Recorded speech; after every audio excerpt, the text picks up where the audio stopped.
পোড়াইতে বলছি কি আর আগুন দিছে কই। সাবেক মেয়র ফজলে নূর তাপস এবং শেখ হাসিনার কথোপকথনের অডিও ক্লিপে শোনা যায় এমন কথা।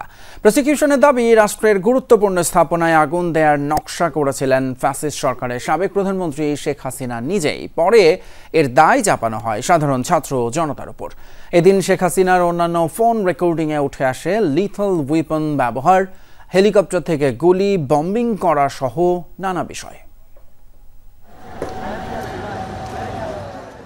জুলাই আন্দোলনে আগুনে ক্ষতিগ্রস্ত হয় সেতু ভবন, মেট্রো রেল সহ নানা সরকারি স্থাপনা। তবে শেখ হাসিনার সঙ্গে মেয়র তাপসের এক ফোনালাপে পরিষ্কার হয় এর পেছনে ছিল আত্মঘাতী চক্রান্ত।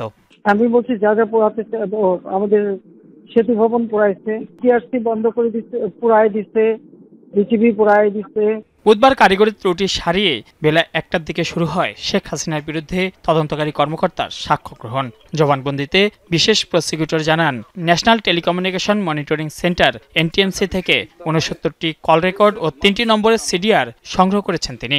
আদালতে শোনানো হয় শেখ হাসিনার সঙ্গে ফজলে নূর তাপস, মাকসুদ কামাল ও হাসানুল হক ইনুর কথোপকথনের অডিও ক্লিপ। যে সত্যিটা পাঠানো হচ্ছে, হেলিকপ্টার দিয়ে সোজা বম্বিং করা হবে। হেলিকপ্টার যাচ্ছে, উপর দিয়ে মারবে। এই ফোনালাপ বিশ্লেষণ করে প্রসিকিউশনের দাবি, জুলাই আন্দোলনে ছাত্র জনতার অবস্থান চিহ্নিত করে মরণাস্ত্র দিয়ে গুলি, বোম্বিং, হেলিকপ্টার থেকে গুলি ও ইন্টারনেট সেবা বন্ধ করতে দেয়া নির্দেশের প্রমাণ মিলেছে। এখন উপর থেকে পাচ্ছি, অলরেডি শুরু হয়েছে কয়েকটা জায়গায়, কমে গেছে। নাম্বার নির্দেশনা দেওয়া আছে, তা ওপেন নির্দেশনা দিয়ে দিচ্ছে। এখন লেথাল ওয়েপন ব্যবহার করবে, যেখানে পাবে সেটা গুলি করবে। এবং আরেকটা সিগনিফিকেন্ট কথা বলেছেন, সেটা হলো আমি পোড়াতে বলেছি কি, ওরা পুড়িয়ে দিয়েছে সেতু ভবন। প্রসিকিউশনের দাবি, জঙ্গি দমনের মতোই আরেকটি ব্যাপক মাত্রার গণহত্যার পরিকল্পনা করেছিলেন শেখ হাসিনা। আন্দোলন দমন করতে পারলেই সকল আন্দোলনকারীকে জেলে ভরা এবং সংগঠকদের ফাঁসিতে ঝোলানোর ছক কষাচ্ছিল।